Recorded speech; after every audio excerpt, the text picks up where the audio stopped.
Hi guys, today we'll talk about how can you fix that problem you have or figure out the solution or know how you can do that on your Wikipedia app.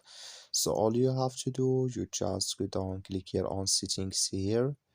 So then it's going to take you to this list and all you have to do, you just go down here and you click on apps. So then it's going to take you to apps list. Then you just go down here to looking for Wikipedia app here, just go down here. So when Wikipedia show for you, then you just click here on Wikipedia here, then it's going to take you to this list. You click here on first stop and you click here on OK. So then you go down, you click here on storage, come to storage list here. Then all you have to do, just click here on clear cache. So then you just go to your Play Store. I'm going to click on my Play Store here.